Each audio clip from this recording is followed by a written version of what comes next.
Hello, and welcome to my channel. Prepare for a night of terror, psychosis, cults, night stalkers, hostages, let's not forget massacres.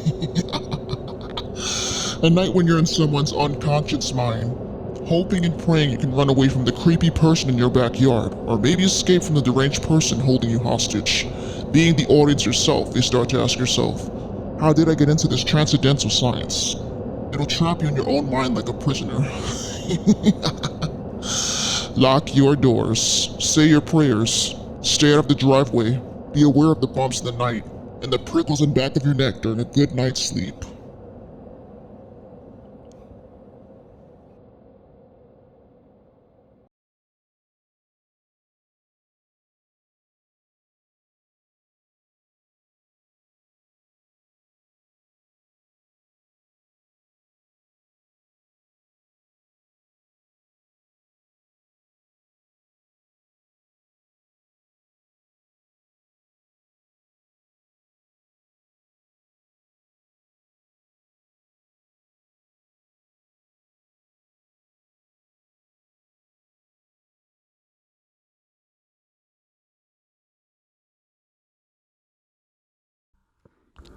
I was never the type to admit my wrongs or go to church.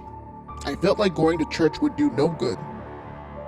Only because I knew that I would go back to being a cold-hearted person and continue to be harsh.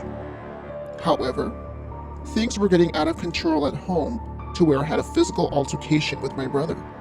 I also destroyed the whole house and poured paint all over my brother's room while plotting to call his job and tell his boss a bullshit lie about him. I guess an angel came to me and stopped me from doing it. But it also felt like the angel told me to go to church and confess. Or maybe I was just following my mother's old advice. Every time she'd get upset over something horrid I did, she'd always say I needed church. I decided to go on a Monday afternoon at 3:00 p.m. I was afraid of confession only because of the screen and the sight of the priest's face. I walked in slowly, lifting the curtain up. I looked at the screen and saw the priest's face from the side. Forgive me, Father. It has been so long since my last confession. I inhaled deeply with tears running down my face. Go on, said the priest. Father, I feel like all my fights in my house are caused by me. Sometimes I feel like demonic forces are with me. All I want to do is break everything in my house. Everyone is in my business and criticizes the way I live my life. I also tried telling the priest that others in my family are spreading rumors about me. All because of what I post on Facebook. Everyone is saying I work at an escort agency. I then hear the priest say, "Interesting." I look up and raised my eyebrow. "Interesting?" I asked. The priest then looks at me and says, "Fear the priest." His voice turns demonic and his eyes starts blurring. Fear the priest. The color quickly drained from my face. Father, I replied frightened. He continued to say, "Fear the priest." I started to hear evil cult music. I opened the curtain and saw someone dressed in a black cloak, holding a sacrificed baby. I heard the person tell me, "Welcome to Black Mass." As I ran out the church, I realized the music got louder and louder. I ran out the side entrance where more devil worshippers came towards the church and yelled, "Oh, hail Satan." As they get closer towards my direction, all I see is people dressed in hooded cloaks coming towards my direction. I saw one of them holding a small sheet. It looked like something was wrapped in it. As they get closer, I slowly take a few steps backwards, feeling no mercy while my lips quivered. I felt the dark force pinning me up against the door and me struggling to escape. There I stood pasted against the door, closing my eyes until I felt a hand on my chest, putting pressure and groaning demonically, and I hear, "Belial, Leviathan, and then Hail Satan." And everything goes black in the church. I feel a burst of wind while the window shattered, and from a distance I see the crucifix turned upside down with blood draining from it. I finally was able to push away the hand from my chest and escape. I was able to mobilize my muscles again, finding myself kicking through my sheets and waking up.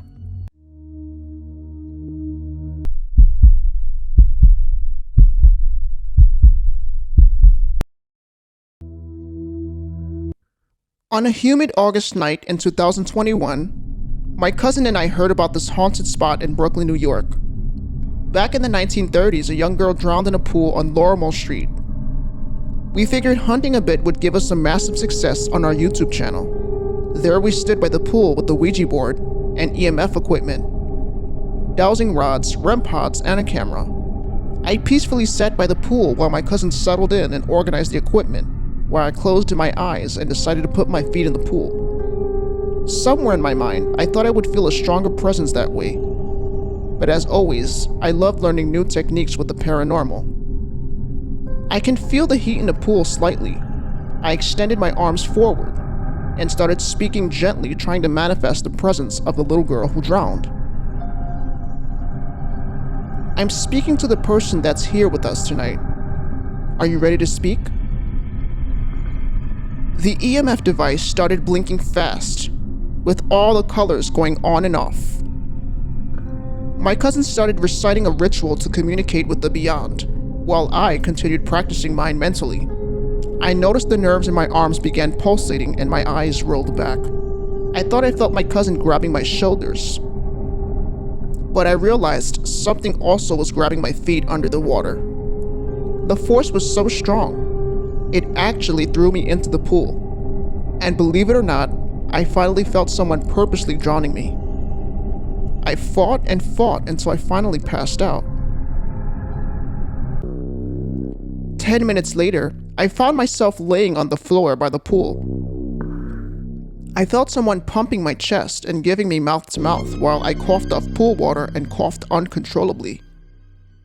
I moved my head side to side, trying to gain my conscience back. My vision was blurry. However, I see what I thought was a blonde girl with pigtails in a 1930s bathing suit, with a blank stare, then slowly tilting her head while staring at me. I struggled trying to open my eyes because of the chlorine from the pool.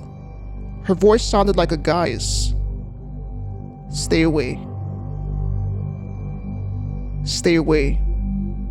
Her voice sounded like a roaring demon all of a sudden, and she began choking me. I turned my face struggling, getting a glimpse of my cousin, but I saw him frightened, struggling, trying to escape. Apparently, he had been trapped in a cage. I continued kicking my feet, struggling, trying to scream. Everything goes black again. All of a sudden, I wake up in my bed, gasping for air.